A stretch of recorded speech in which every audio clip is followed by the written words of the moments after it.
तो दोस्तों अगर आपने भी सहारा इंडिया में जो डिपॉज़िट किया होगा अपना अमाउंट या कोई भी पैसा इन्वेस्ट किया होगा तो उसको रिफ़ंड पाने के लिए फाइनली भारत सरकार के सहकारिता विभाग मंत्रालय के द्वारा एक पोर्टल लॉन्च किया गया है, जिसमें 45 दिन में आपका जो भी रिफ़ंड है वो आपके डॉक्यूमेंट के हिसाब से, यानी जो भी आपकी बॉन्ड है उसको वेरीफाई करने के बाद आपको रिफ़ंड कर दिया जाएगा। मात्र 45 दिन में रिफ़ंड करने का अभी जो प्रोसेस स्टार्ट कर दिया गया है, तो आप भी अपना क्लेम रिफ़ंड करा सकते हैं। तो उसके लिए आप इस वीडियो को पूरा लास्ट तक देखिएगा। तो अगर आप चैनल पर पहली बार आए तो चैनल को सब्सक्राइब कीजिए, बेल आइकन को भी दबा दीजिए। उससे पहले मेरा नाम है अजीत और इस वीडियो को आप लास्ट तक ज़रूर देखिएगा। तो चलिए दोस्तों वीडियो को शुरू करते हैं। सबसे पहले सहारा जो रिफ़ंड के लिए जो पोर्टल लॉन्च किया गया है, तो ये जो सुप्रीम कोर्ट का एक जजमेंट आया था 29 मार्च 2023 के अनुसार सहारा समूह की जो 4 सहकारी समितियां हैं उसमें जो भी आपने अमाउंट डिपॉजिट किया था उसका जो आपका रिफ़ंड करने के लिए प्रोसेस कर दिया गया। तो सहारा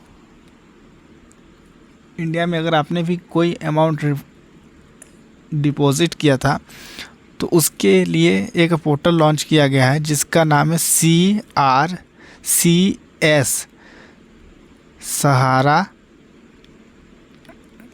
रिफ़ंड पोर्टल। ये आपको डिस्क्रिप्शन में लिंक मिल जाएगा, उस पोर्टल पे आप डायरेक्ट विज़िट कर सकते हैं वहाँ से। तो आपके लिए ये पोर्टल लॉन्च किया गया है, इससे आप अपना क्लेम करने के लिए आवेदन कर सकते हैं। उसके बाद दोस्तों अगर आपने कोई भी पेमेंट इन्वेस्ट किया गया है तो ये 4 जो सोसाइटीज़ हैं सहारा की, इसमें अगर आपका पेमेंट है और वो मैच्योर हो गया है, यानी आपका पेमेंट की ड्यू डेट आ गई है, तो आप रिफ़ंड प्राप्त कर सकते हैं। देखिए, हमारा Sahara India credit cooperative society limited Kolkata, Sahara credit cooperative society limited Lucknow, Saharayan universal multi purpose society limited Bhopal, stars multipurpose cooperative society limited Hyderabad. इनमें अगर आपका कोई भी पेमेंट है तो आप इसका रिफ़ंड प्राप्त कर सकते हैं। उसके बाद दोस्तों अब आपको कौन कौन से डॉक्यूमेंट की आवश्यकता पड़ेगी क्लेम करने से पहले। तो दोस्तों सहारा में अगर आपने इन्वेस्ट किया है तो आपका इन्वेस्टमेंट डेट 22 मार्च 2022 से पहले का होना चाहिए। आपकी जो भी पॉलिसी होगी वो 22 मार्च 2022 से पहले का आपका इन्वेस्टमेंट होना चाहिए। उसी को आप रिफ़ंड करने के लिए प्रोसेस कर सकते हैं। उससे पहले का यानी 22 मार्च 2022 से पहले का अगर आपकी कोई पॉलिसी है तो उसका रिफ़ंड आप प्राप्त कर सकते हैं। अगर उसके बाद का है तो उसमें आपको टाइम लगेगा, जो कि आगे के अपडेट में आपको वो सारी डिटेल्स प्राप्त होगी। अभी सिर्फ 22 मार्च 2022 के पहले के डिपॉजिट अमाउंट का रिफ़ंड किया जा रहा है। तो दोस्तों इस पोर्टल को यूज़ करने के लिए आपको किसी भी प्रकार की फ़ीस पेमेंट करने की आवश्यकता नहीं है। और आपको जब भी आप आवेदन करेंगे तो आपके पास क्या क्या डॉक्यूमेंट्स की आवश्यकता पड़ेगी। सबसे पहले आपके पास जमाकर्ता के पास जो भी कोऑपरेटिव सोसाइटी के द्वारा सर्टिफिकेट दिया जाता है वो आपके पास कंपलसरी है, जो आपके पास होना चाहिए, वो उसकी कॉपी आपको अपलोड करनी होगी। तो यहाँ पे देख सकते हैं सदस्यता संख्या ये सोसाइटी के द्वारा दिया जाता है। आपको जमा खाता संख्या, ये भी आपके जो बॉन्ड दिए जाते हैं वो।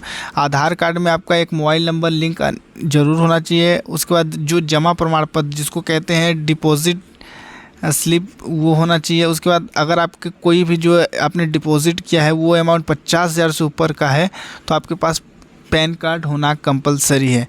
ये डॉक्यूमेंट्स की आवश्यकता आपको पड़ेगी जब भी आप क्लेम करने जाएंगे। मोबाइल नंबर कंपलसरी है, क्योंकि आप जब रजिस्ट्रेशन करेंगे पोर्टल पे उसी टाइम पे आपको OTP के द्वारा वेरीफाई करना पड़ेगा। तो आपका जो बैंक अकाउंट है वो आधार कार्ड से लिंक होना चाहिए। आप अपने बैंक अकाउंट को लिंक का स्टेटस चेक करने के लिए आप resident.uid.gov.in/बैंक मैपर पर जाकर आप चेक कर सकते हैं। यानी बैंक में आधार कार्ड लिंक होने का मतलब है DBT लिंक होना चाहिए या इनेबल जिसको कहते हैं होना चाहिए। डीबीटी मतलब direct benefit transfer scheme enable होना चाहिए। आप बैंक से जाकर इसको करवा सकते हैं। जब भी बैंक में कराने जाएंगे तो 24 घंटे में ये सर्विस एक्टिवेट हो जाती है, तो आप इसको ज़रूर करवा लें। जब भी आप आधार कार्ड आपके बैंक अकाउंट में मैपिंग हो जाती है तो आप पोर्टल पे जाकर वहाँ से चेक भी कर सकते हैं, क्योंकि ये payment direct benefit transfer scheme के तहत ही होगा आपके बैंक अकाउंट में।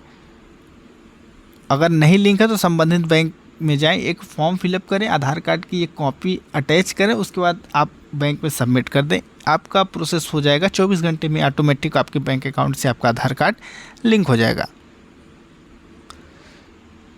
जब भी आप पोर्टल पे रजिस्ट्रेशन करने के बाद क्लेम के लिए प्रोसेस करेंगे तो आपके पास ये 3 डॉक्यूमेंट बहुत ही इम्पोर्टेंट है। जमा प्रमाण पत्र / पासबुक, जो भी पेमेंट आपने डिपॉजिट किया है उसका बॉन्ड, या फिर आपके पास जो अगर आपने बैंक पासबुक जिस टाइप का होता है वो अगर आपके पास है तो आप उसको भी लगा सकते हैं। दावा अनुरोध प्रपत्र, जब आप फॉर्म भरेंगे तो एक फॉर्म निकलेगा प्रिंट आउट करने के लिए, डाउनलोड करेंगे, उसमें आप अपना सिग्नेचर करेंगे, उसको फिर री अपलोड करेंगे। और अगर 50,000 से अधिक का अमाउंट है तो आपके पास आपका पैन कार्ड होना चाहिए, उस पैन कार्ड की कॉपी को अटैच करना है, यानी अपलोड करना है। उसके बाद दोस्तों, तो जैसे ही आप आवेदन करते हैं तो जो आपका आवेदन है, आपने जो भी बॉन्ड, पासबुक, सारे डॉक्यूमेंट्स अपलोड किए हैं, उसके बिहाफ पे सहारा कोऑपरेटिव सोसाइटी जो है वो आपके डॉक्यूमेंट को वेरिफिकेशन करने के लिए 30 दिन के भीतर का समय लेगा। यानी 30 दिन मैक्सिमम टाइम आप मान सकते हैं। 30 दिन के भीतर आपका सहारा सोसाइटी के द्वारा आपका जो क्लेम है उसको वेरीफाई किया जाएगा। उसके बाद भारत सरकार की जो सहकारिता विभाग है उसके द्वारा 15 दिन के अंदर आपका जो पेमेंट है ये आपके डीबीटी वाले बैंक अकाउंट में ट्रांसफ़र कर दिया जाएगा। तो ये आपका मेन प्रोसेस है। उसके बाद दोस्तों,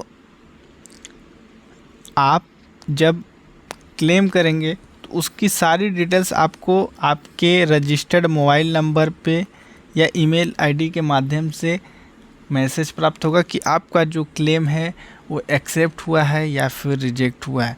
फॉर्म भरने के 45 दिनों के अंदर आपका पूरा प्रोसेस कंप्लीट हो जाएगा। अगर आप फॉर्म फिलअप करते हैं, किसी भी प्रकार की कोई समस्या आती है तो आप अपने नज़दीकी सहारा ऑफिस में कांटेक्ट कर सकते हैं, या फिर दोस्तों आपको जो इनका हेल्पलाइन नंबर है पोर्टल पे, वहाँ से आप प्राप्त करके उनसे कांटेक्ट कर सकते हैं। तो दोस्तों आई होप आपको ये वीडियो अच्छी लगे तो वीडियो को लाइक करें, चैनल पे पहली बार है तो चैनल को सब्सक्राइब कर लें। तो धन्यवाद दोस्तों वीडियो को देखने के लिए।